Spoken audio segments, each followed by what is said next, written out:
Yeah.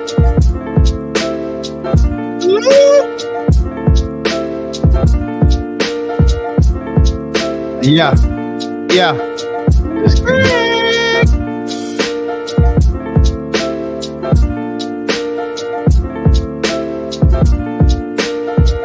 Switch is fired. We got a replacement.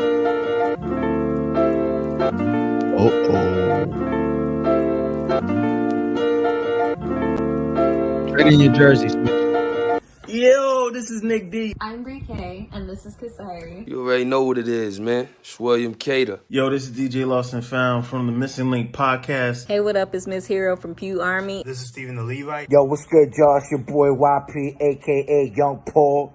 You know what I mean? Representing the East Coast, New York, Jersey, stand up. And you're tuned into the That's Not Christian Podcast. Woo! Hey, welcome Hey, to the That's Not Christian Podcast. This is episode 224, and today I am joined by the great Jay is LA, Jimmy. We got Ant, and we got our new unofficial co-host. No, I'm just Let's kidding. go. Friend of the family. Marty in the building. Let's What's going go. on, guys? What He's up? taking over weather from here on out. All your weather needs, your boy got it. East Coast to West Coast. Yo, y'all got mad rain out there, son. Yeah, I was getting a haircut last week, and my barber was telling me that usually California has like 17 inches for a whole year, and big pause. And so the fact that we were able to have 17 inches in like one day is bananas, bonkers. So he's like, That's I've never crazy. seen before in my life. Yeah, 17 inches. Yeah, In one day. that's wild. You know what's crazy though is that the cloud seeding is what caused that. Really? You know what I mean? Like that's not normal rain for us. It's climate control, bro. Yeah, so El Nino. Santa Ana City Council had a meeting about that where they were going to start the seeding process back in January, and that's Really? what. Yeah. Wow. Yeah. So that it's not natural. This rain that we're having is not natural for California. Wow. It said in the news that this is the third largest rainfall that we've had in history. Whoa. The last time we had rain like this was in the 1800s. Wow. Boston Tea Party age. Right. That's crazy. Yo. Women couldn't vote back then. It was crazy. Yo, is that mansion still hanging off the cliff? Yeah. I That mansion's still there. I think Yeah, so. that's still there. Actually, I think it's gotten worse. And he was like, I'm not moving. He's like, All it's right. fine. The city said that I could still live here. I'm good. I'm not moving. We ain't going nowhere. Wow, Mm-mm. I that's like that, man. That's the type of commitment we need, man. You know That what is I'm saying? wild. You gotta be dedicated. He's a doctor, I mean, right? jeez. Yeah, he's committed to that. It's a crazy situation that people want to buy it too, just to like demolish it and start something new. And he's like, nah, this is my house. I'm not moving. So Good for him. Oh, Yeah. man. Right, Mhm. right. got morals. He's standing on business. Yo, Mhm. shout out to LNF.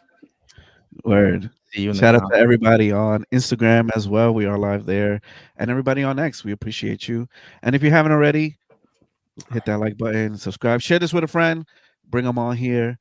We got lots to talk about in this episode. And the first thing that we're going to talk about is Earn Your Leisure has Mhm. said that they're going to be starting, they created a curriculum and they're going to start with 10 schools in the Bronx. Wow. So I think it's phenomenal. You Bronx always needs it. hear, we talk about this, in our chats. We say, "Whoa, I wish and when we were in school, we were taught, about credit. We were taught about real estate and all this other stuff." And here it is. They're doing the pilot. I think it's wonderful. That's dope. Yeah, for sure, man. I thought so. You said we talk about it in the chat. I thought you were gonna say how we make fun of Bronx education and how I mean, it's I all read it. related, right? Do we make fun of the Bronx education and now that here we go, right? Somebody helping them how to add and subtract. somebody's Let's go. doing something about it? Yeah. The Bronx is like its own borough. It doesn't even belong with it's like its own. The Like, Bronx it's- is my friend moved to the Bronx. Her first week there, she's just sitting at the light, and a kid got just robbed. like slashed this guy in half, blood everywhere. She's like, I don't even know what to do. She just drove off, of course. So, no help at all. New Yorker. Yeah, let it happen. Don't worry. Yeah. Yeah, it's Just crazy. ignore it, right? Keep watching. I didn't see nothing, Yeah. Go get a slice. Go get $1 slice. Yeah. Yeah. Guys. It's good for earn your leisure, man. They're helping me Yeah, out yeah. with those medical bills. Just kidding. No. the one of the owners hit me up, was like, hey man, would love to, anything you need, let me know. And I was like, dang, I wish I had like debt. I wish I had something I could like give. This last year was like our goal for 2023. Me and my wife was just to knock out all our debt. So Let's we were go. able to do it because of like Bitcoin. Actually, I had go. I had a Let's coin go. in my account that I didn't even know. My buddy Daramola hit me up, was like, bro, check your account. And this coin that was like $1 was like $34,000. What? And and then when we sold it, it went back to like 15. So we got lucky. I didn't have that much debt, but I was like, dang, I'm knocking everything out. But yeah, That's great, yo. That's cool. Awesome, That's yeah. cool. But at the same time, I think it's crazy that you got out of debt, and the first thing you thought of is to get back into debt by moving into Cali. that's right. Jesus, I don't know what I was thinking about. Yeah, it's hard, man. And I have a house in Florida, so we're trying to find something out here. And I'm like, I don't think it's gonna happen. It's crazy. Real estate is crazy here, man. The cost of living too, man. The cost of living is wild. There's like reports that like you make like 6 figures, just like making 30K. Yeah. I mean, we can move to Texas and get a house for 300,000. But who wants to live in Ohio? I mean, who wants to live in Texas? I don't know. Not me. Yeah, I'm with it. You get yourself, you get yourself a tank and some lions. You know what I'm saying? Like it's Texas? It's lovely. Yeah, they got the highest number of wildlife per capita Wow. than anywhere in the world. I mean, That doesn't really motivate me to go now. right. That's why you need the blick. That's why you need the blick. You know what I mean? But how many people get those Texas homes on their Instagram though? Like everybody. The ones by the border, like for 10,000, the ones you bro, keep seeing them in joints your be like, yeah, right. Well, it'd be like a 5,000 square foot house for 150,000. I see it all the time. Yeah, I'm like, it tempts you too, because you're like, right. Oh man, but I could have 4 bedrooms for like $325,000. That's crazy. Yeah, but bro, you got like 100 Mexicans running in your backyard every day, though. Mr. George, yeah. I'm like, what's up, guys? I got some things to fix. Mr. George. Mr. George. Yeah, LNF talk about El Paso is a hidden treasure, Marty. I don't know, man. I mean, El Paso is just hidden for a reason. It's just hidden. It's just kind of. I mean, I love Dallas. I love Houston. Houston is like Miami, but in Texas. It's just pure anarchy. It's absolutely just nuts. I love Texas. I love all of Texas, but I don't think I could move there. I think the food's great. Everything's great, but I need to have a beach next to me at all times. I need to be next to the beach. Miami, LA. I love the beach. My wife loves the beach. Yeah, it is. That's what it is. Yeah, that makes sense, man. Well, thanks. I mean, why not? Yeah, why not? But EYL, if they reached out to you, you wouldn't consider this? 100%. I'd be like, hey guys, help me find out how to get a house. Or actually, I posted something on Instagram the other day where we got our medical bill by accident. Like it was supposed to be sent to insurance, but it was sent to me, and my medical bill for having my kid. He was in the NICU. Yeah, it was 1.1 million. Wow. Yeah. 1.1 million. Now, so was your child born in Cali or in Miami? California. If he was born in Miami, I think it'd be harder to pay for it. But because he's in California, we have so much more benefits that he was good. But I couldn't imagine being in Florida it was like $89,000 a day for one day. And he was there. He was in the newborn intensive care unit for 59 days. So just imagine 90 grand plus all the ingredients that they're adding, the cocktails, the vitamins. Right. I mean, he was like in a little iron lung for a while. Like he was in this plastic box, like with wires coming in. So he was at the top of like, I need care. And then Chalk, the hospital I was at, Orange County, they're the #1 hospital for babies. So I'm not only having a baby in a NICU and intensive care, but I also have the most expensive. Yeah. I got the one that has Ryan Seacrest Studios. Yeah. No, on the left is Ryan Seacrest Studios. And then it's sponsored. The wing we were at was sponsored by Walt Disney. So just know that it was outrageously beautiful and cool, but I mean, I was at the coolest hospital in the world, but Right. $1.1 million, bro. That's crazy. crazy. We had something similar when my wife had my son. It was an emergency C-section, and we actually got a bill for that. It was like $40,000 just for like something like you're like, wait, they charge 40 grand just for this? Like that's insane, man. Yeah, people don't want to take the ambulance because it's like $1,200 instantly to take the ambulance. Yeah, it's so true. Yeah. Oh my goodness. Yeah, EYL needs to put some sort of curriculum on how to hack that system. Yeah, insurance. No, they should medical because there are people that actually people reached out to me that they went to school and have their doctorate in medical, like the admin side of the medical field, and so they're like, hey man, I can help you negotiate that down. I can help you get rid of it. So people did reach out when I posted it, which was like the best. But thank God, insurance in California.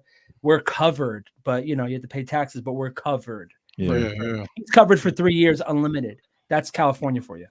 Yeah, California, we're giving everybody everything, but we won't get into that right now. You got it all. No, that's another topic. But yeah, back to EYL. Super dope that they're doing it. And what's funny that I didn't really know is that they were actually teachers in the Bronx teaching financial. So before EYL came to be a thing. So, they have posted an old video of one of the guys teaching the students in the Bronx, about stocks and buying and all this other stuff. So that was pretty dope. Yeah, he was helping DJ Envy, right? That's how. I'm just kidding. Do you know about that?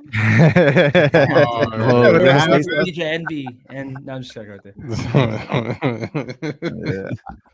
By flipping houses, buying buildings. That was New Jersey, right? Yeah. I'm just messing with you. They were flipping, but they were like stealing money, and Envy was like, I didn't do it, so they're all put on that one guy, and then just a crazy situation. But it is. It gets messy with that stuff. So that's why you need guys like to help us out. Yeah, for sure. Did they say like what grade levels this is going to be for? It's high school, so out here high school is what I guess 8 through 12 or 9 through 12. 9 through 12. Yeah, that's dope, man. Yeah, and it's just 10 schools, and then they said that they're slowly going to start expanding. So I'm pretty sure New York City is probably cutting that check for now. Yeah, and a game changer. Yeah, definitely for sure. I know when I used to listen to Dave Ramsey a lot, he would say that a lot of his courses are now in other high schools as well, and like colleges and stuff like that. Their own curriculum, right, for Dave Ramsey's solutions. So it's pretty dope to see, here in New York City that these people were able to get in. Maybe New York will give some of those students $10,000 in debit card, like they are. Migrants? Yeah, I don't know about all of that. Hey, they can change their life. You know what I'm saying? Move out the boroughs. Oh boy, turn that 10 into 20, that 20 into 100. You know what I mean? You can buy some properties out in El Paso. We put you guys on a Forex. Just kidding. No. let me tell you guys something about Avon. No, right. Level, right? That's like the old school hustle. Yeah, that's my mom. My mom was on the Avon thing, and she would go to these meetings in hotels, and they would have like ultimate sellers, and my mom was a part of that thing. And I remember as a kid, my uncle taught me how to steal when I was a little kid, and I would just steal. That's not Christian. No, it's not at all. Like my uncle was like straight up the worst and the best you ever met, and so he taught me. So I remember stealing all the action figures that were like raffling off. And they're like, where are the toys that are being raffled off? And I was in the bathroom like ripping them open. And Avon. They just came up missing, man. Sorry. That's right, man. I don't know what happened. I didn't see anything. Right. I didn't see anything. I don't know anything. You know what I mean? Yeah. Sorry. That's wild. It is. All right, Jay. What else you had? You talking? What's next? Yo? So the next, we actually have today's show sponsor, Visible.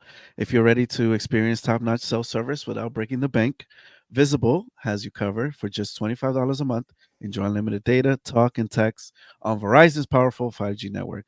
No contract, no hidden fees. Plus, exclusive for new customers, you get $20 off your first month when you sign up to the link in the description. And shout out to the person that signed up on Sunday because I got an email saying they used the link. So hopefully you're enjoying your service with Nice. Visible. Yeah, yeah.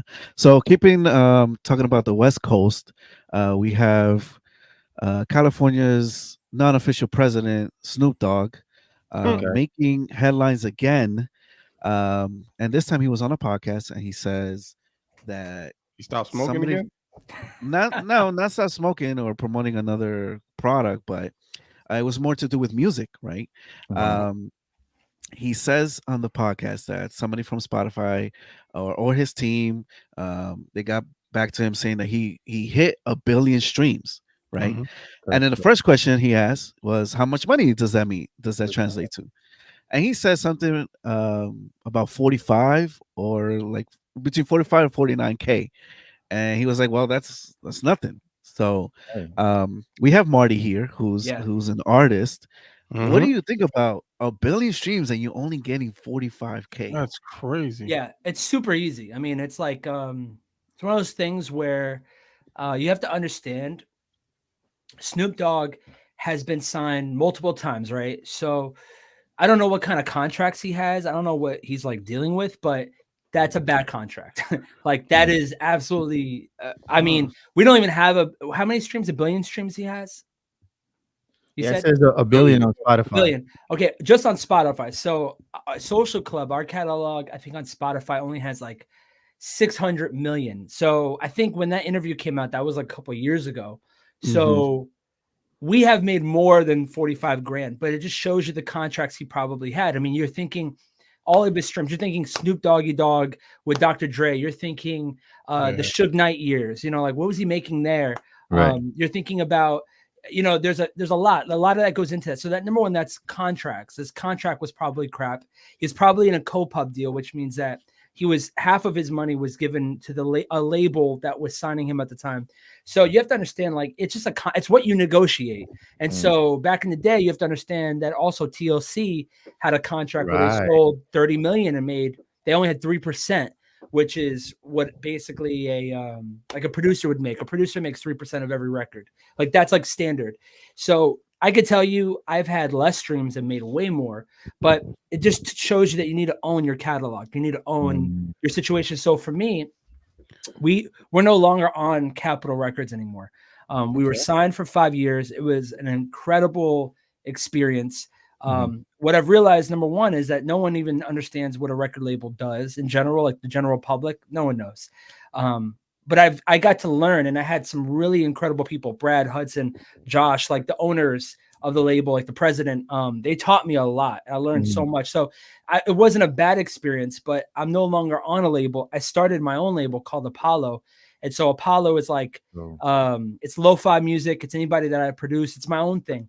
Yeah. Simply off just Apollo, I own so much of my own catalog that I can make more than that every month off streaming. So he has 1 billion, 45 grand. I know people who make 45 grand on Spotify alone every single month because their catalog does so well. So it's important that you learn about the business, own your music, because where's that dollar going? If they're only sharing a percentage, like point something of a song, that sucks. You're getting a percentage of a percentage. And for us, if you're independent, you own your own catalog, you could make that off of, 5 million streams, but 1 billion, that's how bad his contract is. 5 million, probably, I think it's like, I could do the math, but there's like a certain amount of number. I think it's like maybe 10 million will give you 45 grand. So how bad was his contract that he had 1 billion and got 45 grand? That's crazy to me. Yeah. Now, That's let me ask you this, right? It was maybe a couple years ago where Snoop acquired Death Row. Yeah. Right. So does that mean that 45 that he got back then is way more now that he has his catalog? You know what? I don't know. I don't could know. could he even make that much in however many years he got his stuff back? Well, here's the thing. When we talk about Death Row, we're not talking about Tupac's catalog. That's something I think everyone needs to know. I don't think Snoop Dogg's catalog is a part of Death Row Records. I'm sorry. I don't think Tupac's record. Yeah, Tupac. So one thing that they developed in the industry is something called Most Valuable Nation. A lot of people don't know what this is. When Tupac died, his catalog would sell so well, you didn't really need promotion for it.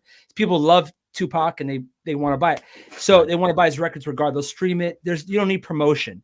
And so Tupac's estate basically made something called No Most Valuable Nation, where they have the lowest percentage of split. They have the highest amount that they make and the lowest between a label. It might even be like 95% they keep, 5% they give to a label that manages the money.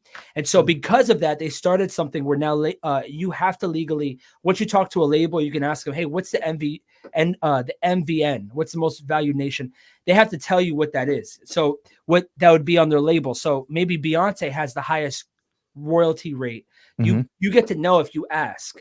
But if you don't ask, they don't need to share that with you. So one of the things that you want to do when you get signed to a label is, hey, what's the most valued nation? Like who gets the highest royalty rate in this label? All right, great. It's Beyonce. She gets the highest rate. Can we go a little higher? And then you can negotiate that. Most of the time, if you're a new artist, you can't. But if you're someone like us, where we came with a full catalog, that we still got we got our masters back, by the way, and everything. Dope. But the catalog was selling before we signed, so we could negotiate that. So our deal with Capitol at one point was 50-50, where we both share all the expenses. A lot of artists have that, that's like a John Bellion would have that, or somebody like a KB might even have that right now, where it's like you pay for the music, but you keep 50%. Huge checks come your way. Right. But so you want to know about, that's where it's important to know about what you're in. If you're an artist, you need to know about the industry you're in. If you don't, you're going to get thrown around like a rag doll. They're going to take advantage of you. They're going to pull a Suge Knight. So, I mean, outside of Tupac, what else is on Death Row Records? Dogfather? I really don't know. I mean, there really isn't. I don't think Dr. Dre's on there. So I'm like, what are we talking about here? Yeah. The Dog Pound and Jewel. Yeah. I mean, we're talking about Chingy, I think, was on it. I'm just kidding. No. You know what I'm saying? Like, I like that. I don't know how much he got. Yeah, like Third. I don't know how much he got from that, but he owns the master. So he doesn't own the composition rights. He owns the master. So the composition right is like 9 cents that all the songwriters and the producers share. That's crazy. And so the majority stockholder was what Snoop Dogg owns.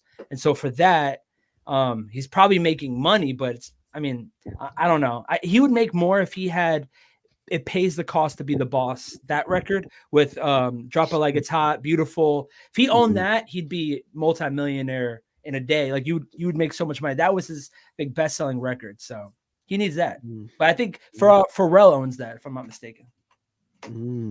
Or a portion of it. Yeah. Pharrell's caking it. Yeah. He's making the thing is, you have like guy Pharrell, like, who probably owns the master ownership of all the songs he's worked on. So, you have, let's say 5-6% of Jay-Z, you have 5-6% of all these different artists. I'm talking out of my hat because I'm assuming, but that's what a producer like Pharrell would get. He would get a higher royalty rate. So he's probably caking. He doesn't have to make another song his whole entire life, but especially for the artists that he produced for and the numbers that they're doing. Yeah, just the Timberlake records probably get. I always think about it. So songwriters, we get paid 5 times a year if you're on BMI. I always wonder what's like a Drake BMI check. What does that look like? I have no idea. Probably like 7-8 million plus. Like in every couple months he's getting just off like a 9% royalty rate. That's crazy. I was just I was looking at Bad Bunny's numbers, like, right, from Spotify. They say, I think 14.8 billion that he did, and that little, and what he made off of that was 36.2 million. I think he made more now. He owns his. He made more now. Yeah, he owns 18. now his label. He's going through Orchid. He goes through Orchid, which is like the biggest. They're more of like a marketing firm that became a label, and he was able to fund everything in his life because he owns his master, and that's why it's really important for you to own as an artist. You need to own your master. Why is it? Why whenever I say I hate the word master, I don't know why. I hate saying it. You got to own your master. It sounds so odd coming out of my mouth, but you have to own the master file. Pause it. Big pause. You have to own the master file because that's where the money is, and that's where labels make their bread. So artists like Ice Spice, she's making a small percentage, and the label's caking right now. Caking. Right. Caking. So you see like the difference, right? Because like you're saying, because look how much he's making off of his billion streams, and as opposed to Snoop. He's not making 45 grand. I'm telling you that. Right, per billion. I mean, he's making. I mean, I'm trying to find this royalty calculator that I have, and the thing is also about him. He produces his own stuff too a lot, and so just imagine so Snoop doesn't produce, so he's only making a portion of a portion of a portion. They have an artist like Bad Bunny who owns he produced the song, and then he wrote the song, and then he, he's going bananas. I have a royalty calculator that tells me too, like what that's all of crazy. That. So I'm gonna look it up right now and put how much would it take to make 45 grand. It's probably like 30 million streams. That's it. But that just shows you how bad that his royalty probably is. Snoop Dogg. That's that's easy. That's easy for him too. 30 million streams. Like if he just put out like just any record, I feel like he could easily do it. So check this out. All right. So 30 million streams on Spotify is $120,000. That's if he made the whole song. 30 million streams, right? On Apple Music, if you do 30 million streams, it's 150,000. Just how bad is that contract? I don't know if it's the contract he negotiated or what that is, or maybe he got an advance or something, but something feels off about that number. Or just maybe it's the old world contracts that used to be outrageous. I don't know. Whew. That blows. Yeah, that is crazy, man. He made it all back in insurance commercials, so he's fine. He's with the general now, the general. It's him and Shaq now. He'll be fine. He did that at the Corona and then the the Corona commercial. Yeah, Snoop and Shaq are everywhere. They're everywhere. There's not like there's Shaq. They sell Shaq juice. You know what I'm saying? It's like a tea. Whoa, wait, yeah. Yo. Pause. Big pause. Yo, they sell Shaq. They sell a Shaq twisted tea. Then they have Snoop Dogg. If you go to like a dispensary, you can see the signs. Driving in LA, Snoop Dogg has his own weed company. He's probably making I would assume Snoop is in close to the $1 billion worth. I saw his cereal at Walmart. Yeah, what are we doing? He's selling cereal. He got cereal, yo. That's crazy. It's like what they call doggy snacks. Yeah, I have no idea. And they look crazy, but they only like $1.50 a box though. Oh, okay, crazy GMO cereal, right? Probably, because they were complaining in the bag. They don't even come in a box. It's in the bag. Nah, come in a box. It ain't in the bag. But they were complaining recently because they said Walmart was hiding them. They was putting them at the top of the shelf and hiding them. Oh, okay. But I saw them. It was out up front. But you got to pay for that prime real estate on the shelves. Right? Yeah, you got to pay for that. That's like eye level. You pay for that, son. Yeah, well, it was out. It was out. Paying. It was on display. I was like, oh, there they go. Joints look bootleg as hell, but you copped them. You copped some of his cereal and some backwoods. What happened? What's his flavor? What's the flavor of the cereal? What they had, like blueberry, and they had it's like Crick blueberry. Okay. Yeah, you know what? Right. They had that. They had and I don't I don't even remember. I just remember seeing the big blue box. I remember that. But yeah, I don't know. I didn't even think to buy it or try it. Just happened to walk by and say, "Oh, there goes the Snoop cereal." Keep it moving. My son came home with But what? I don't mean to change the subject, but oh, you good? You good? I didn't even know you was a little glitching for a minute. Oh, me? A word? My bad. That was Jay. Jay left. My son came home with them rap snacks. You seen them chips? The Boosie hot chips. I was like, why? Why? Wait. Now you saying that? Have you tried them? Nah, I ain't tried them. I ain't tried them. Bro, the kids today, right? My son and my daughter come in the house and they're like, yo, you gotta try this.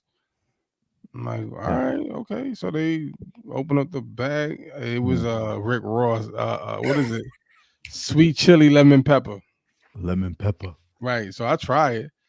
And I'm like, wait, Right. I was like, That's yo, what he this said is after he took a good. bite. After he took a Right. bite, I he was was like, right. Sound just like, oh yeah, bro. It was good though. It was good. The sweet Wow. chili lemon pepper. The bags are huge, but it was good. So it's actually it wasn't bad. And then the Snoop was, I think it's like sour cream barbecue or something like that. But it was actually good. They got everybody too, man. Like, who is that? Is that Smart. Masterpiece joint or that's somebody else's? I don't know. I don't know. Because they got everybody. Very smart. Really smart Yeah. idea. Yeah. It was. It's good though. Try it, Jimmy. I can I'm never telling find you. them. I don't No? ever. Yeah, I can't find them anywhere. But the thing is, I don't really. I don't Yeah. pump gas at like Oh. those gas stations that, you know what I'm saying? Like some gas station, you have to have that right gas station that would sell it. Nah, you know where we got it from? Sam's Club. Oh, We got them from Sam's Club. They big box, like the big box of it. Yeah, the big Oh box. my god, all the flavors, Boosie's on the side of it. Yeah, the big box. The kids were. My son was like, "Oh, let's try these." And I'm like, "You sure you want those?" All right. And he was like, "Well," he saw the flavors. He was like, "Well, I want to try them." I'm like, "All right." And it was cheaper than like the Lay's. So I was feel like "All it right." comes with like high blood pressure if you cop them like automatically and That's diabetes. all of them, bro. No, especially those. Those just The Rick Ross one's in particular, probably Right, for sure. So right. probably just 1,000 calories a bag. easy.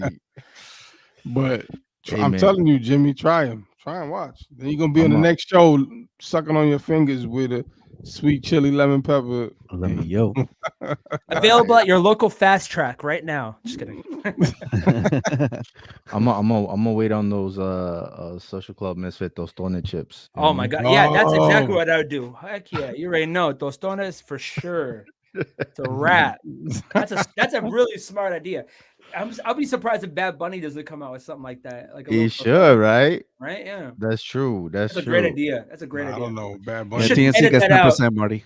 Edit that out because you're gonna. He said edit that out, right? That idea will be stolen soon. Right. You're gonna take my IP. I gotta get Yeah. my joint, you know, Heard trademark it here and first. copyright and You all heard it that. here You know what I first. mean? Facts though. Creative Network says it's really Marty. Thought it was clickbait, like the money giveaway. Hey, listen, Wow. Nah, we gave money away. What you we mean? gave son? money away. We might get some more today. All right. This guy. Yo, So- don't do that. Yeah, yo. Make sure you subscribe. We're gonna be checking. So I disappeared for like a couple minutes. What happened? All El the Chapo? crap, This dude all took a crap break, talking man. about New York City. What happened? The power went out. Wow. Oh, that's what happened? Yeah, it just came. It went away. We thought it was just us, but then we called our next door neighbor, and they were like, "Yeah, our power went out too," and then it just came back. So very weird. I don't know what's going on. Hey Jay, I got a question for you. Yeah, Are those sound things in the back? Did they do anything? Are they Yeah, doing anything back there? Yeah. they're just here for decoration, Marty. Are they doing Yeah. anything back there? I'm sorry. They're actually falling off. So No. yeah. It used to They're be a just whole wall, and then now that's what Little it by is. little. Yeah, Yeah, but yeah. you know what happens, Marty? You're new at this. When you start having kids and they start Oh, man. walking, Are you it's serious? a wrap. Yeah, They start You know, tearing everything Derek- off the walls.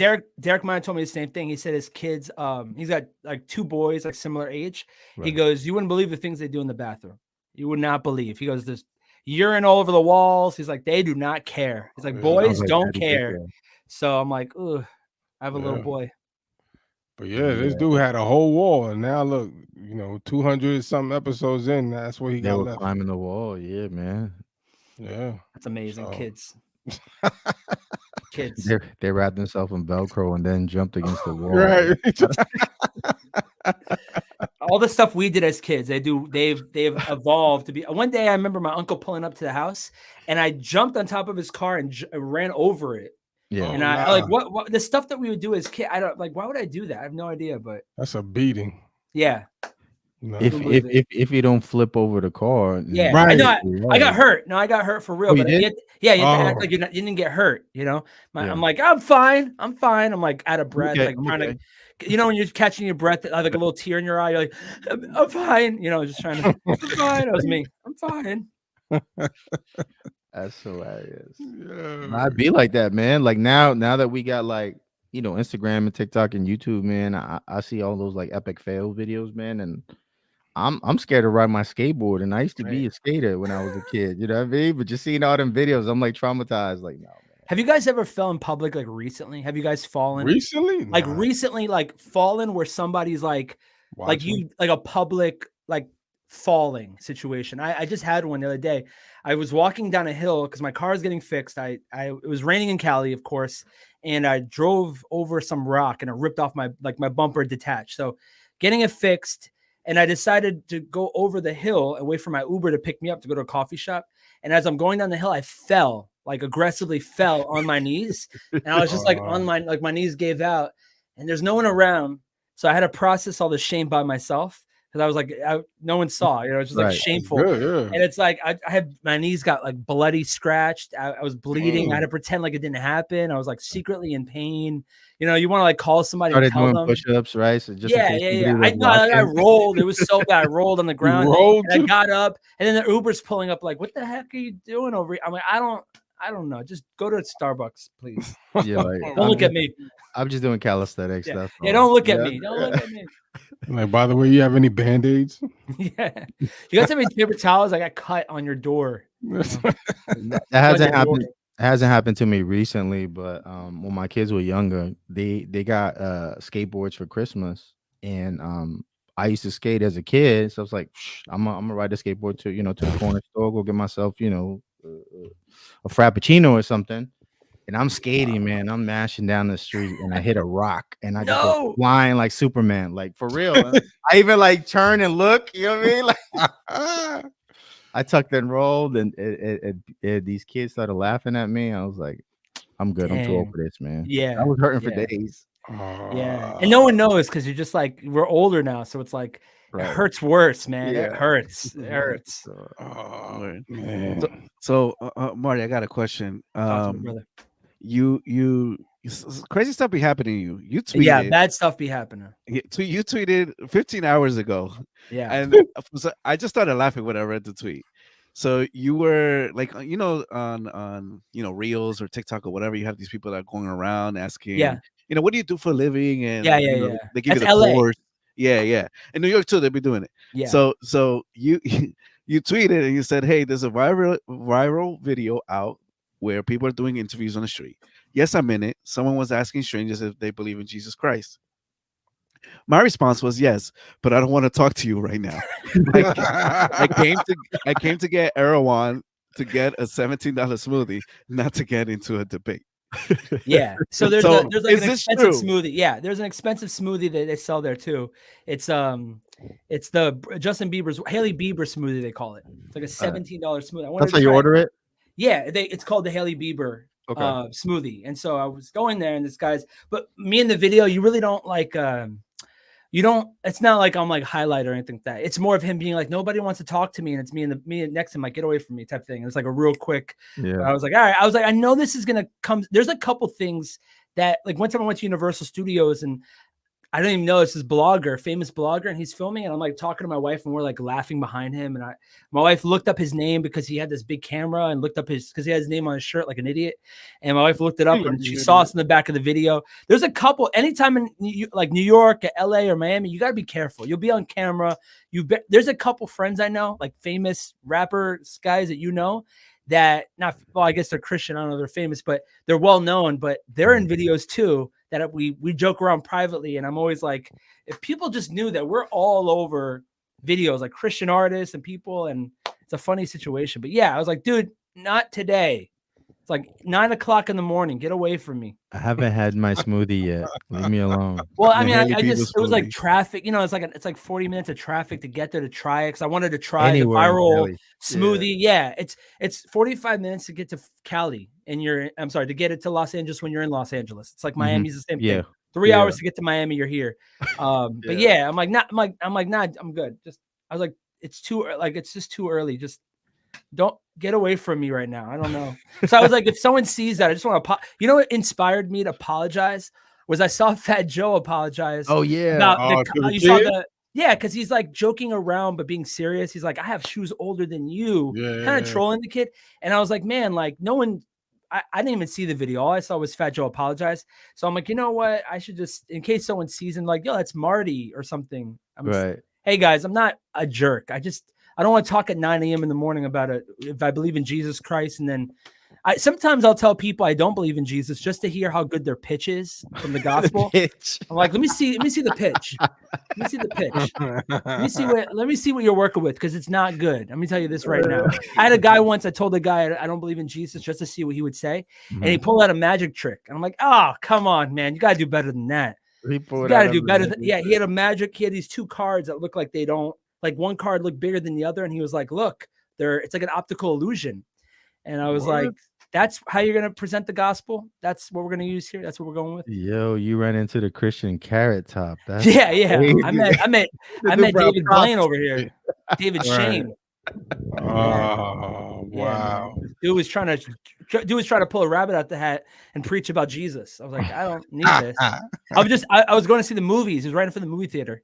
And I was like, I don't got time for this. Yeah. I was like, I don't know what you're doing, but I do. You ever see Jim Jones when he gets mad? He's like, that's our thing. We always make fun of it. I'm like, just get away from me. Get away. That's my new thing.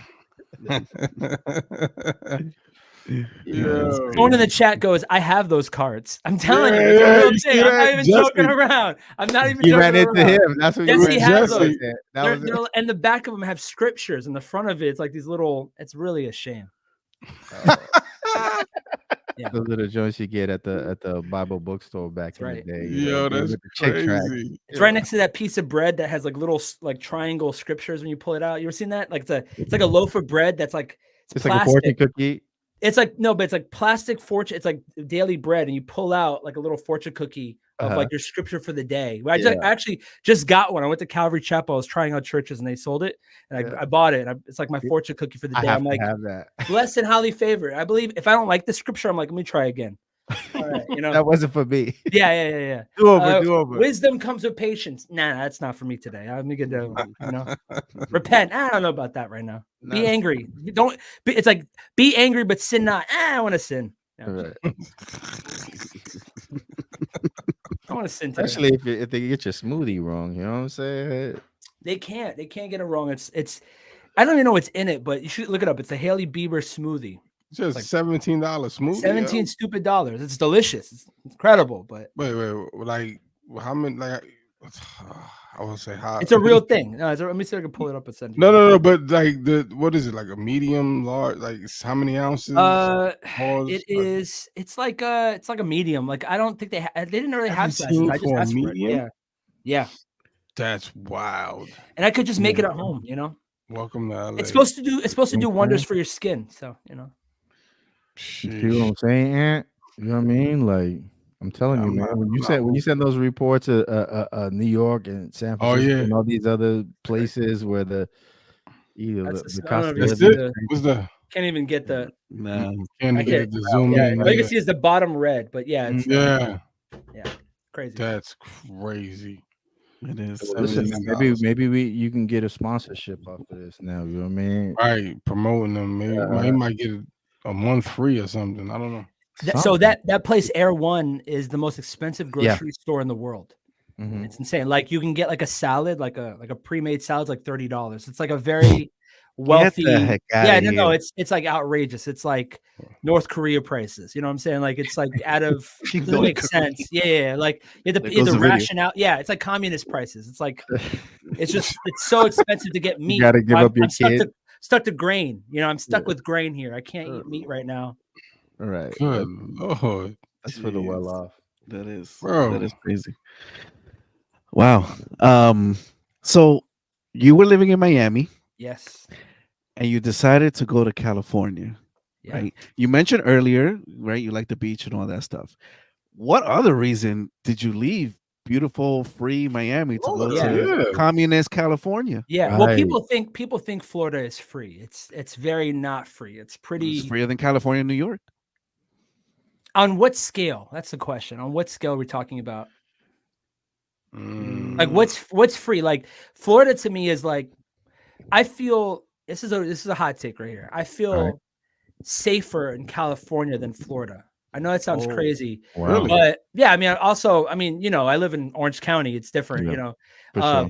But in Florida's scary. Like Florida, I mean, like my old high school was the high school that got shut up in 2018 that like 30 kids got killed. Like we have gun issues. Like that's one thing I never fear. Like growing up with guns was normal. Like growing up seeing kids get, like I remember my first fight I ever saw in high school, a kid pulled out a gun. Like having guns, California, you really can't have a gun. You really, they're strict on those laws. So just the idea of not getting shot is crazy to me. Like thinking, like going to the fair and not experiencing a drive-by. Like that last time I went to the fair in Florida, in Miami-Dade County Fair, it was like a drive-by, right before I walked in. That is a weird experience. Also, people are way nicer in California. It's it's like a give and take, you know, like Florida has way better food, in my opinion. Florida, you know, you can get away with a lot in Florida, I guess you could say, you know what I'm saying? You can get away with a lot. California, they'll be on you, but I definitely think Florida has better food. I love Florida. If I can go, me and my wife talk about maybe going back to Florida. I love Florida. I love it. The weather here is just better. That's something you can't get. But yeah, I think I mean, I bought my first house in Florida. I love it. I still have that house. It's my favorite. It's beautiful. It was like perfect for us. It was when we got married, we got a house. Over here in California, I got to rent. I don't know if I can even get a house eventually. We'll see what happens. Yeah. So it's different. Like the money is definitely goes longer in Florida for sure. Right. Sure. Yeah. But you just can't read any book about anybody who's not white. That's the other thing. You can only read you can't read anything about Martin Luther King. You have to read everything about Sean King, you know? I'm just kidding. That's messed. I just saw him in the news. Talking man. Yeah. I just saw him. He's like Palestinian now. Oh no, he's not. He's Muslim now, right? He's Muslim. Yeah. He just converted. A pastor. Yeah, he used to be a pastor. I didn't know that. He was a pastor. Yeah, he was a pastor and had a church, and like I think he was an Ark Church or something like that, like Assemblies of God or Ark Church. He had a whole church. Wow, I didn't know that. That's crazy. Wait, so I'm gonna go back. So what was the real reason for you? Oh yeah, I didn't even answer your question. Yeah. So the real reason is you know, we have a house in Florida. We loved Florida, but my wife, her family's from California. And so we just felt, it sounds crazy, but we felt like God was pulling us there. And I only like 4 times, like I meet people all the time. I mean, you know, I perform at churches. I do I'm in the Christian world. And people always hearing God's voice. I never hear God's voice ever. I really rarely ever do. But when I do, I do. And this is like the 4th time I really felt God say, hey, I want you to California, do something new. There was a leap of faith, but everything worked out. The only thing that didn't work out is we got pregnant. That was like not in the cards. We were like, whoa, what just happened here? As soon as we moved 2 weeks in, we got pregnant. And so besides that, I mean, we just felt the call of God. And, you know, my first song that I dropped in January was about finding a church because I could not find a church in California that I was going to get into that. Had the Holy, like, it's an odd thing to want a church that has the Holy Spirit out here. You know, everything is very, just cold for me. And I love, you know, we're Latin, you know, we want to go to a church that has instruments when they do worship, you know. And so we went to like 30 churches. I couldn't find a church. And so we finally found a church, 2 churches I love, a bunch of churches I love, but close to us. You know, you want a church that's like 15 minutes away. So we just felt the Holy Spirit move us out here, and everything we told each other, if everything works out, we'll do it. And everything literally worked out perfectly. And so we love it out here. I'm not complaining. It's amazing. I've had so many opportunities just being in California, like writing for really large artists and working for people who are not in the world that I'm in. God has swung the doors open for me to do a lot of stuff. Sync, which is like TV stuff. Yeah. And God just really just opened that door. I would have never had any of that in Florida, but being in California and being a clean rapper is it's actually like it's a really hard thing to find out here because everyone's like rapping with profanity, and sometimes these sync companies, they don't want to have to edit you out every 5 seconds, so they want to have a clean artist that doesn't talk about women and money as like a focal point. And so that was a big point also. And I just felt like also, you know how I don't know if you guys ever felt like this, like it's just the same old thing over and over, and it's like the repetition, just the normalcy of life just killed me. And I just felt like I don't want to live the same life in Florida. I want to live a life that I'm proud of and that I feel like God's really using me in a strong way. And so California, we tried it, we're trying it. And if it works out, great. If not, we'll go back home. And, but he made everything. He made a way. What can I say? That's dope. That's really dope. You know, and it's just confirmation, especially if, like, you know, you heard him, you know, you saying it's a handful of times, you know what I mean? And then you see like doors open up and everything. That's really dope, you know? I know Christians are, and for some reason, people keep saying this to me. Children are a blessing, Marty. You see the comment right there? Yeah. Children are a blessing. Blessing. I know they are a blessing. 100%. Kids are blessings. But for right now, he cost me $1.1 million. Correct. Relate to like, the show, he bars. Yeah, I'm Michael Scott, and I'm like, I declare bankruptcy. You know, it's just thank God for insurance. But I think that if I would have had that kid in Florida, I don't know if I would have been able to afford that with insurance and the way that things are. So it almost like worked out in our favor that we had the kid in California. So I love him. He's my favorite. He's my best friend. I love this little kid. He's only like 3 months old, and I adore him. So Yeah, man. I don't want anybody to think I'm a bad father. So yeah. No, I don't think not at all. that. Yeah. And staying in the line of, you just had a kid, he's 3 months old.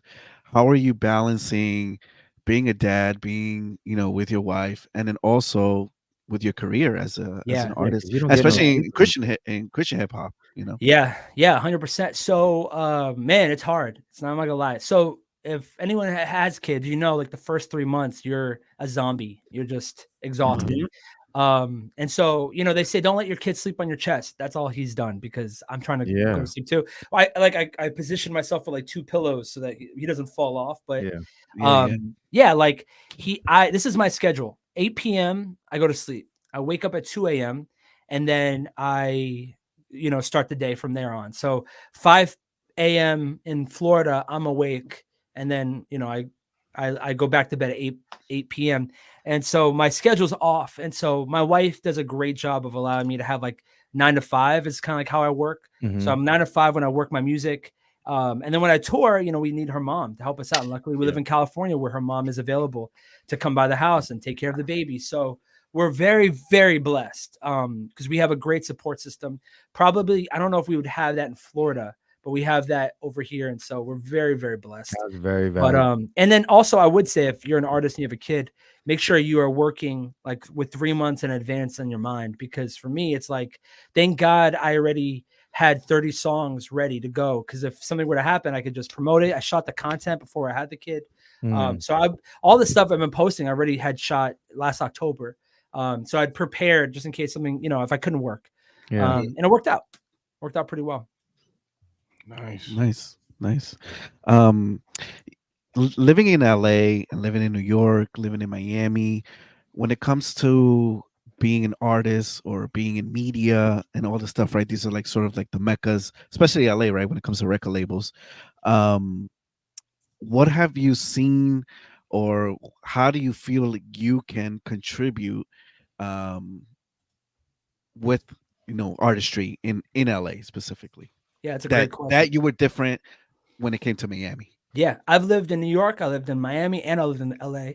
And Miami is great, great place, a great good soil for artists that want to blossom and grow. So is California, so is New York. Like the support of the communities is amazing. Those 3 areas always have concerts and stuff. My contribution, I think, in California, starting a record label, one thing I really want to do is create a label that allows artists to make money and not feel like, most record labels, if you sign to them, the label's making more money than you are. They'll front the money and then you have to pay it back. It's the whole thing. I want to create a fair place for artists to be able to make money. And then, so that's my first goal out here. The second goal out here is I'm going to be partnering with a company. And I kind of announced on an Instagram, but I'm partnering with a company that I'm going to start throwing these festivals out here. I think, I want to do a couple of things. I want to do a live podcast out here. So I have an open, a really great warehouse type of facility where it has lights, has cameras, has everything you need for artists to do showcases. And, so one of the things I want to do is bring some festivals out to California, to Southern California in particular. Cause there's nothing out here. There's really nothing out here. There was one. Which one? It never happened. Oh, there's that. So and I'm talking about like a consistent festival. Like it's always like a branch off something else. So I wish I could announce it, but there's a festival that is a huge festival that we're going to do a downtown LA one that I'm really excited about. But besides that, I feel like it's my goal to champion artists out here. And that's something that artists don't have is support systems. And that's the hardest part about being an artist is navigating it. But I've been signed, I've been independent, I've been successful for both. Like when we were independent, the money that we made was absolutely bananas, and we used it. We used it to put it back in the company. We used it to buy out venues to tour. Like we were very, very good stewards of our money. And that's why by the time we were signed, the money wasn't misused. And so we were able to recoup on every single album. Most artists, they don't even recoup. They can't make the money back from their first album. So they're constantly in a layer of debt. We left the label in the green. We made money. That's why we were able to get our masters instantly back. And so that's that. I feel like I have that wisdom of, I've had the contracts. Before we signed to Capitol Records, we had 6 contracts in front of us laid out of what we wanted to sign. And I saw every single contract. And my lawyer was absolutely the best. So she was breaking it down. This is what this means. This is what we wanted was freedom, money, and the highest rate of royalty that we could get.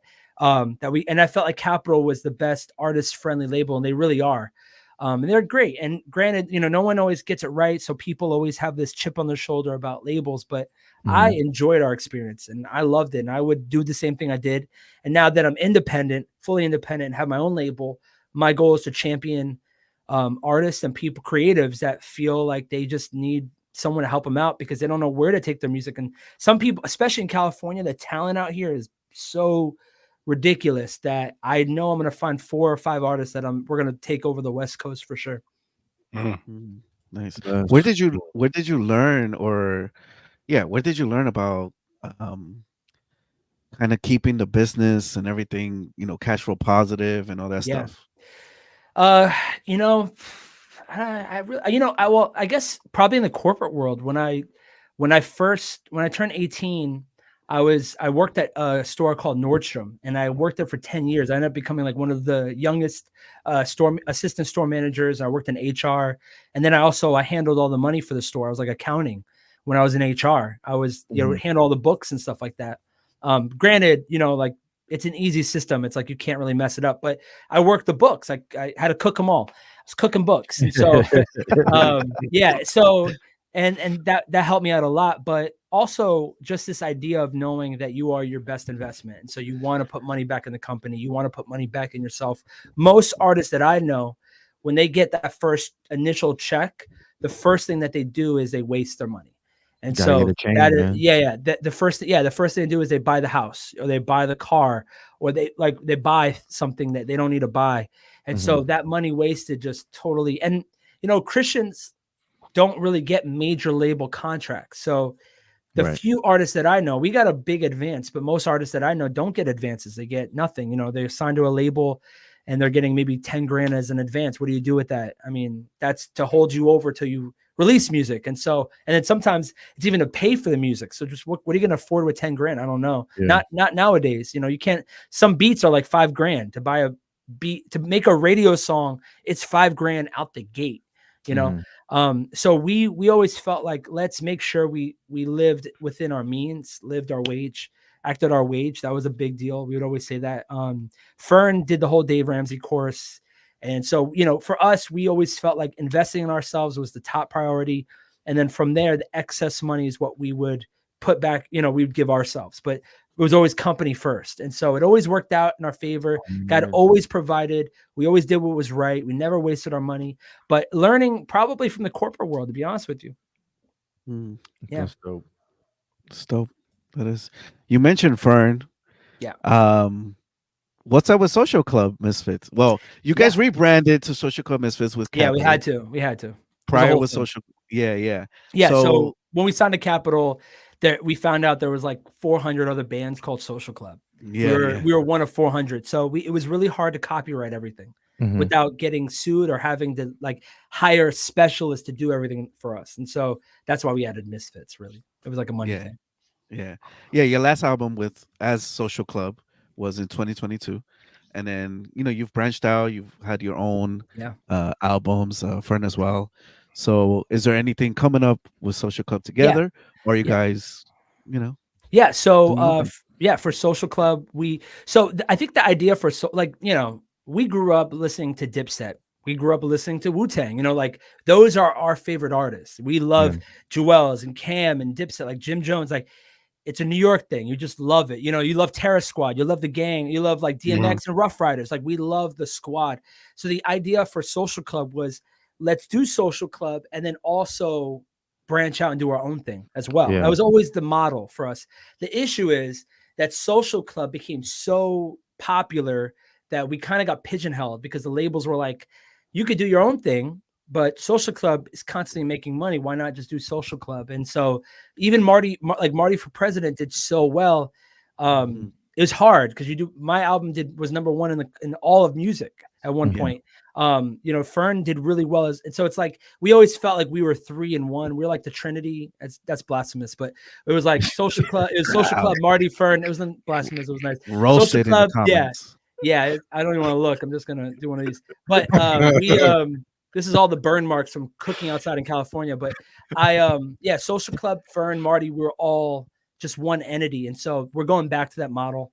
So Fern dropped a song last week with AJ Ramos. I'm on my 3rd song.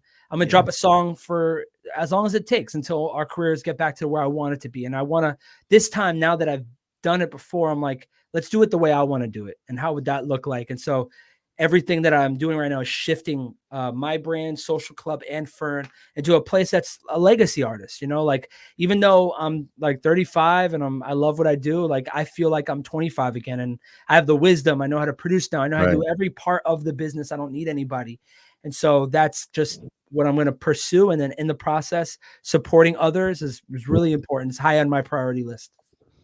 Yo, looking back at that, right? Because you're saying, you know, the business, you're producing, like the growth, right? Because you said that, I think I watched the interview, you said that someone just came up to you and prophesied to you and was like, you're gonna rap, you're gonna produce, right? I can't believe you saw that. Wow.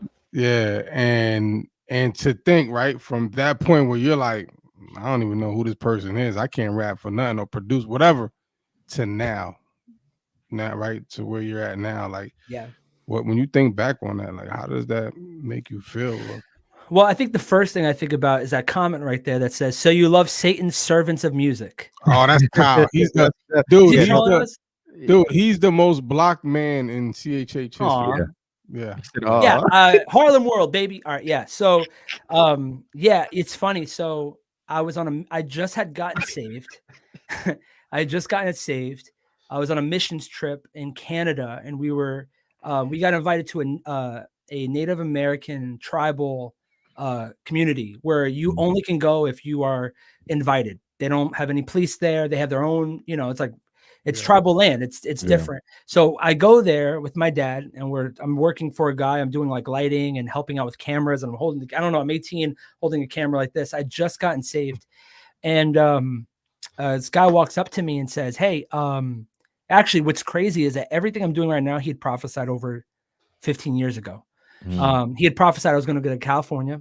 He prophesied I'd have my own studio. He prophesied I'd have my own label. He prophesied that I'd tour the world. I did all that. He prophesied that I would, like, everything that he prophesied really did come true. And, you know, I feel like sometimes God gives you the vision, like gives you like, hey, this is what you're called to do. And he doesn't, you know, the Bible says we work with God. And I believe that. I don't believe that God just does it all, but I do believe that, you know, in Proverbs, it says twice that our steps are ordered. You know, the righteous man's steps are ordered. I feel like it was my job to stay, to do what was right and let God take the rest of it, you know?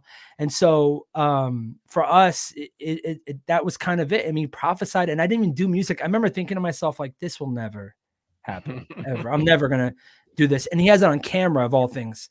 And so I could still watch it back. Yeah. Which is crazy. It had to be like 2008. And I remember we were in this small church, and he said that to me, and I always held it in my heart. I actually wrote it down, and I was like, all right, we'll see what happens. And literally every single thing that he said, I'm living it right now over 10 years later. And he also said I'd have a ministry in California. So I don't even know, maybe that is my label. Maybe it's a ministry. I don't know what it is, but everything he said 100% came true, which is crazy. You know, even the idea of me having a kid out in California, like everything, God literally has prepared the way. And I want to say, like, there's so many things in my life that I look back and I'm like, that is the hand of God that has guided me throughout my life. And no one could tell me that God is not real. I've seen his hand. I've seen supernatural acts happen with my aunt who was cured of cancer. I've seen like, it's different when it happens to someone. It's different when it's personal, and it happened to us. It happened to me. It happened to you. And it's not just like somebody's friend, it's like, I remember when the pandemic happened, everyone was like, hey, my friend works in government and he said that they're going to shut, everyone had that like text of it's not, no one knows that guy. Who is that guy? That's on Reddit. Everybody had that cousin, right? Yeah. This actually happened to me. This is not somebody that, this is not somebody who, was random. This is my family. These are people I grew up with. And so literally to the T, everything that he said, I wrote it down. I'll find it. I still have it somewhere. Everything happened. And God is good and he gets all the glory. And I could tell you this, like I submitted to God and there were a lot of years I was behind the scenes and no one saw. And in those years, God shaped me. Even in 2020, I went back to school.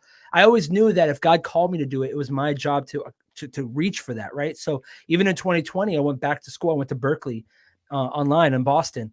And took some classes on how to write, how to be a better writer, how to be a better producer. I mean, I invested in myself and that's what I'm talking about. Everyone needs to invest in yourself because no one else is going to do it. And you don't need to wait for permission. You just need to do it. And that's the hard part is that most people need permission in life. And if you realize that there's no one's going to do it for you, you have to do it yourself. Something will click and you'll be like, all right, let's get it. Why not? Yeah, that's dope. Nice. One last question from me, and that's what direction you think, being that you have your label, you're producing, what direction do you think music and or Christian hip hop is going to take within the couple years from now? Yeah, I think right now Christian hip hop, in my opinion, this is a hot take. It's a little too soft for me. A little too soft for me. What? No. Yeah, I think that there's a lot of great artists out there. Like I love Caleb Gordon. I love a lot of what's coming out, but there's a lot of like soft, like. What you mean? What you mean by soft? I don't want to call out the artist, but I do feel like so I grew. I mean, my influences in the mainstream is like hard music. Like I love Dipset. I love music that like I love East Coast. I love rap. I'm sick of trap. I'm sick of hearing trap music and like everyone singing and being so sweet. Like I want a gospel. I want the gospel to be on full display in our music. And when I say soft, I mean like we need to get into like the nitty gritty of what God has actually done. I'm sick of like hearing testimonies that aren't specific, like we talk about God in a way. It's like, yeah, he healed me of all those things. And it's like, I feel like Christian music is becoming more honest and more transparent. And I just think it's this generation. They're really good at being honest with their music. And so there are a lot of great artists out there. But I do feel like right now what is selling is it's not for me. It's just not, I'm not the core audience that whatever's selling right now. And so I feel like a piece of my calling is to bring like a new wave of Christian music that is, it's not supposed to be something where it's like, oh, I didn't know that this was Christian type of music. More of how authentic can we be and how authentic can we be and how consistent can we be? And I just think that, Reach has had it for years. And I love Reach. I mean, I love every single artist that's signed there. I love Cray. But it's like, it's been that for so long. It's finally good to have artists like Caleb Gordon and Alano is coming out. And there's so many great, and Young Chris and Don Reddy. There's so many artists that need to get highlighted. And the cool thing is that they've been able to there's no gatekeeper anymore. So these artists are blowing up. There's a new artist I just found out. I know his real name. I don't know I forgot his artist name, but he has 400,000 followers on Instagram. He does like hardcore hip hop, and so they always talk about how, hard rap doesn't sell, but this kid is making it work and it's killing it right now. And I'm like, who's the kid? Let me find him right now. I know his real name, but I don't want to tell you it because I feel like if I told you his real name, you'd make fun of him. His name's Wayne. No. It's almost like a European name. His name is Joe. Well, I mean, from what you're describing, it sounds like a lot of the gritty CHA stuff that's going on right now. I support it. Like I love Dayton. Like that's the first artist I've ever worked with. You did some beats for him, right? Yeah, I did. Yeah. I did 2 whole projects for him. Because that's what I feel like I would love to see more of. to be honest with you. I mean, I would love to see more, because that's the type of music I listen to. You know, when like Kanye West was like, you know, I was making College Dropout, but the truth is I was listening to like the hard rap. I was listening to like the hood stuff. That's kind of, I feel like, what I was raised on. I was raised on music that made you feel some type of way, you know, and not trying to be aggressive, but something where it just, I don't know, it just connected to me. And that's why Dipset and all these bands really connected to me growing up. Because why can't I find this guy's name? I don't know. I connected to a certain level of hip hop, and that's what I want to bring back. Here he is. His name is Eluzaa. It's Eluzaa. Yeah, sorry. ELU. He plays music, right? Yeah, ZAI. This dude is what I'm talking about, of the level of hip hop that we need to start making as believers. That type of music is the type of music that I want to see in the Christian world. I just want to see music that, I love the worshipy God stuff, the Forrest Frank stuff. It's beautiful, hymns and stuff. But I want to see some hood stuff. I want to see stuff that makes me jump out the car. And yeah, but it can't be too hard. Like sometimes I listen to like Dayton's Crew and I'm like, I feel like these guys are gonna hurt me. I don't want to feel that. Yo, that's how I feel. Like, there's an in between that I feel like we could have. Why these dudes angry? Why they so angry? I'm like, they know the love of Jesus. This dude's gonna hurt. Bizzle's gonna hurt me. I'm scared. You know, I don't want to do that. Scooty's nice. I see that in the chat. Scooty's really nice. Kyle over here, there's a band called Trash Music. I don't know if that's a label or are you saying that we're just trash?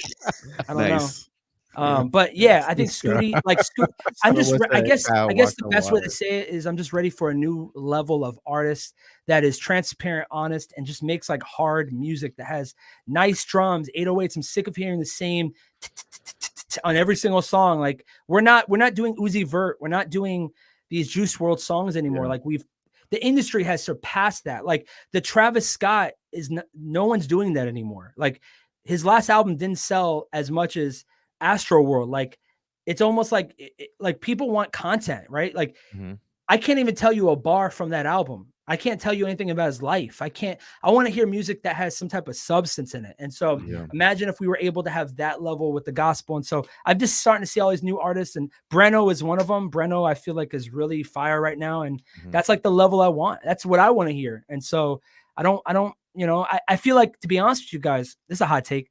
The social club music, some of the stuff we did was way too soft. It just was. Like, I've heard you say radio that. Stuff. I love the radio stuff. In another interview. And I think I'm my own worst enemy, because I feel like the social club stuff for me was just, you know, when you start having to have radio songs and you have to fit it in, it's hard, because it's like, that's not what I want to make. But it makes our music go farther and it sells well and it does good for us. But I feel like even some of my old music was just way too soft. It wasn't authentic. It was just me trying to finish a song. And I just don't want to hear that anymore. I want to hear stuff that actually means something.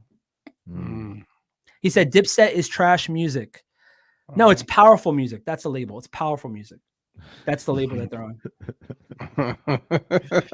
Jesse says, I've had Gritty CHH in heavy rotation. Yeah. So I was going to mention. Tell me more. If you guys know some, please let me know. All I know is Dayton's YP, C4. C4, Dayton's Crew, I know. Will Cada. The Commissioner. Adam, yes. Nice. Yeah. Adam. Selah. Okay, you remember back in the day when like Corey Red came out? Yeah. So like I almost want like a reemergence of that level. Like Corey Red was too honest, almost like. You ever heard that one AIDS song? They got kicked out. Yeah. Remember that one AIDS song he did? Do you guys remember that? Is that the one where he was getting brain in the staircase?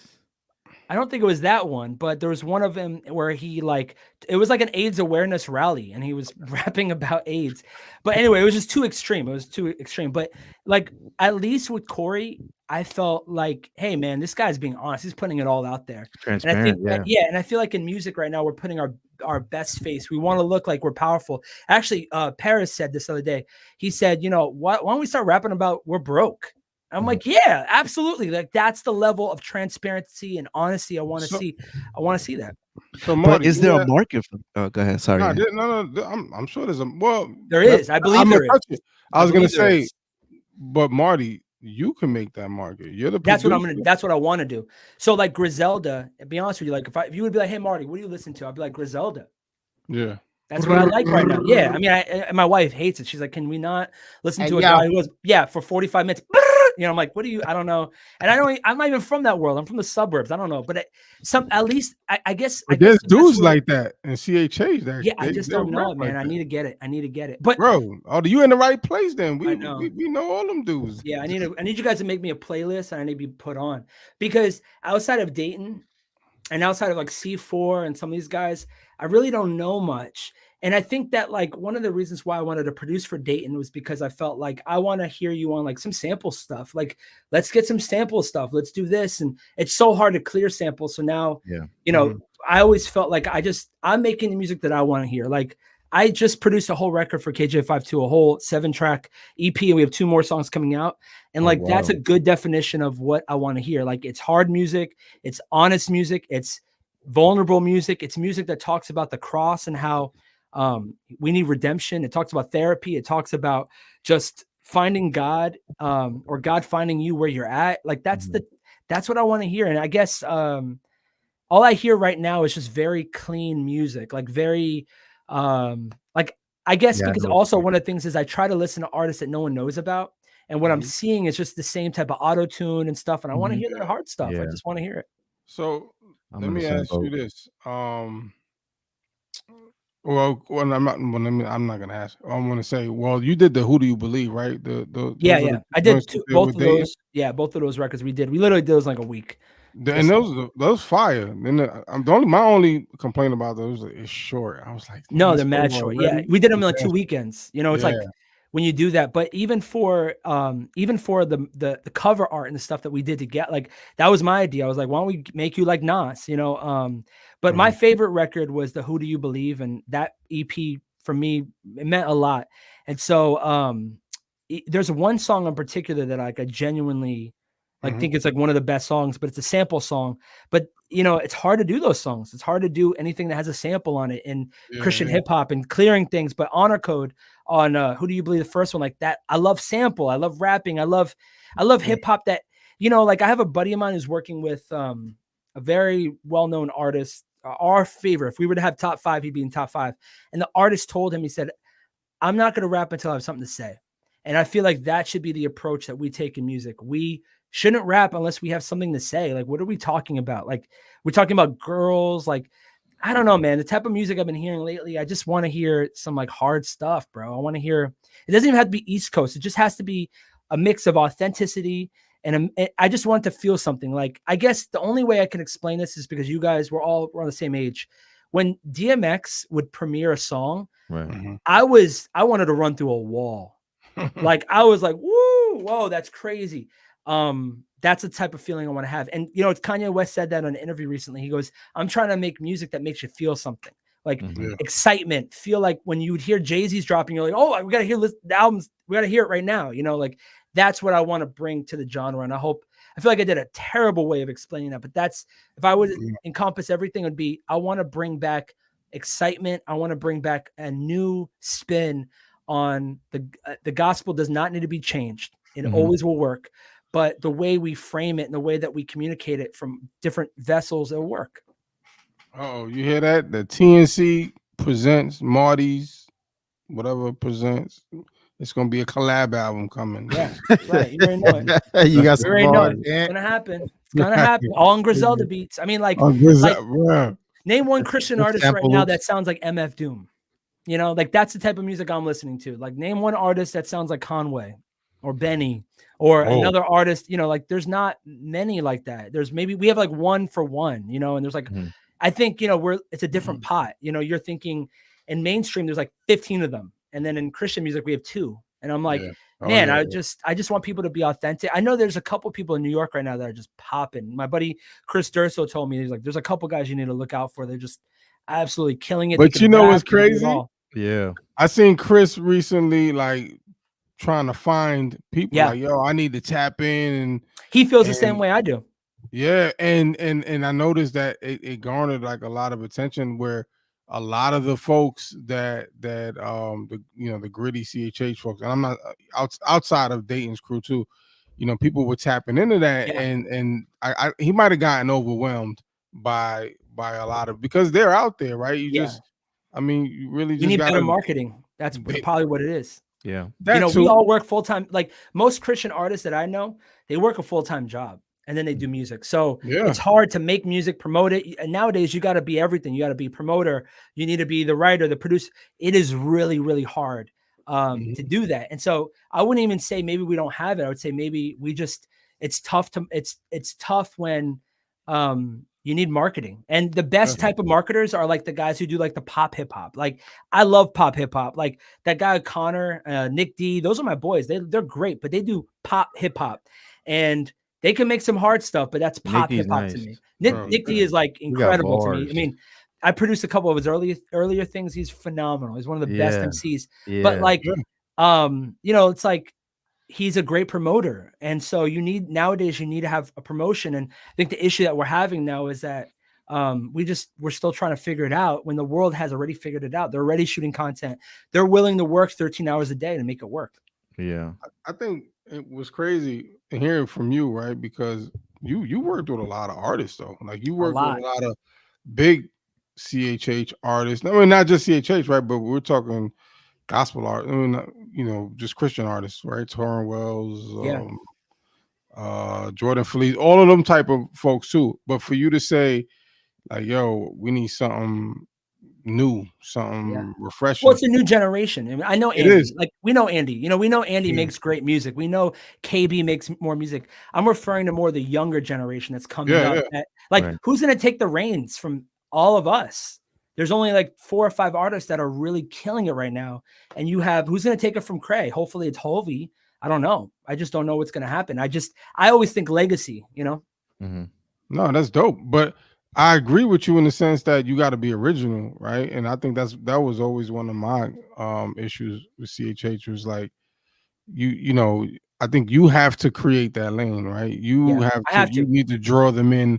Yeah. And you need to create that. Yeah. Like somebody's got to do it. Yeah. I feel like just to piggyback on what you're saying, usually when there's somebody who says, I want to see that, I normally in my mind, what goes off is that's God giving you the vision for you to do it. You know, if you're complaining about it, it's because God called you to change that. And so you can't, if you can't change it, then don't complain. Like stop, shut your mouth. But I do feel like there's a guy right now. I just found out. I think he makes some of the hardest music I ever heard. His name is Austin White 777. That dude could rap. That dude is good. He needs a mentor. These guys. And that's one thing I want to do. I want to mentor this new generation. They need someone like me. They need a KB. They need an Andy. They need a Lecrae. But Lecrae already has 7 guys he mentors. You know, these new kids, you know, we got to figure it out. So I feel like I know the problem because God's called me to solve the problem. So hopefully, like even this new song I'm dropping, golf course meetings like that. When I made that beat, I was like, I'm going to make a Dipset type beat, you know, and that's what I made. And so it came out the way it did. And, yeah, I think that it's important for us to understand that if there is a problem that we hear, it's for us to solve it. And so I hope that I could help be a part of a new emergence of Christian music that is authentic, loves God, genuinely loves God, connected to a local church, loves God, and puts really good, honest music that feels scary to put out because of how honest it is, you know? I like that. I think that's dope. Kyle hates Lecrae. Yeah, Kyle don't like anybody. He don't like Kyle, you're watching us, bro, and I don't know you, but who do you listen to? Who do you listen to music at all? Please put it down there. I want to see what you're referencing. If there has to be somebody out there that does it for you, if all the things I'm mentioning are bad. He listens to Kirk Franklin. All he listens to is the Commission. That's it. Who's Commission? Is that a band? It's a gospel group. I'm gonna listen to him. Oh, okay. Well, I mean, I want to know. I mean, I think it's important to not have also like a one-sided conversation where it's like Kyle's back in the chat. It's more of, hey, Kyle, like, let's talk about it. What is killing it right now? What do you recommend that that could reach the youth? What is it? Because we're trying to do our best to figure it out. And unfortunately, we grew up in the real world. And so we're going to listen to Dipset. We're going to listen to Jay-Z. We're going to listen to all the people that are part of the Illuminati that everyone says. But you know, it is what it is. Like, that's what we grew up on. I mean, when you listen to an artist and you feel seen, that does a lot to a kid. And for me, when I first started listening to Dipset and listening to some of these artists, I felt like, hey, I finally music that I like. You know, I didn't, you know. So Kyle, who do you like to listen to? He says I don't hate Lecrae. I dislike his moves. Well, what moves don't you like? I guess that's the question. Yo, Mason said he only listens to the Clark sisters. We're the Clark sisters. Another gospel group. I got saved later in life, so I'm like catching up. I didn't know how big Kirk Franklin was until I saw him on Sister on Netflix. He was on. You ever seen the episode of Kirk Franklin on Sister? He's playing basketball. He's like 5'3". I love it. It's so good. I just see the video of him in the gym, right? He was with somebody. I can't remember. Oh yeah, I saw him doing pull-ups. It was brolic, man. Yeah, I was about to say that. Right? He's too strong. He's scary. He's scary big. He looking like a little Samson or something. Young Samson. Yeah. Look, Kyle didn't even mention who he listens to, so I don't know.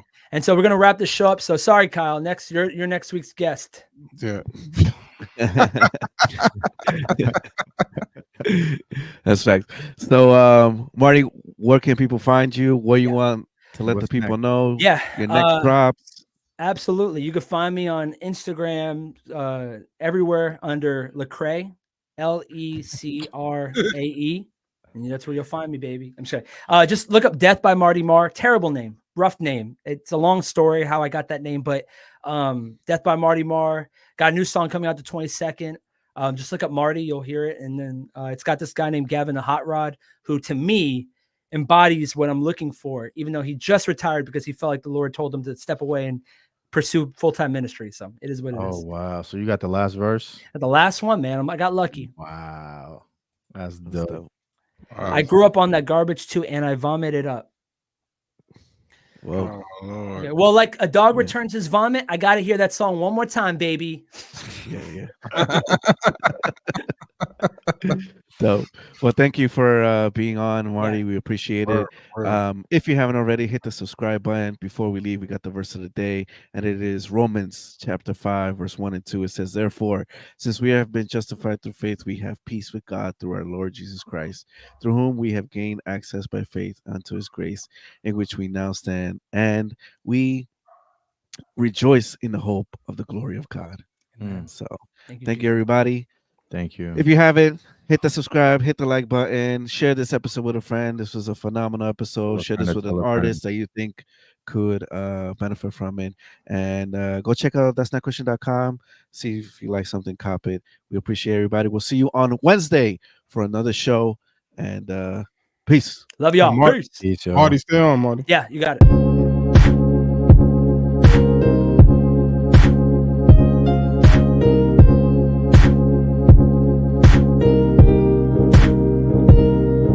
We gave away a free interview.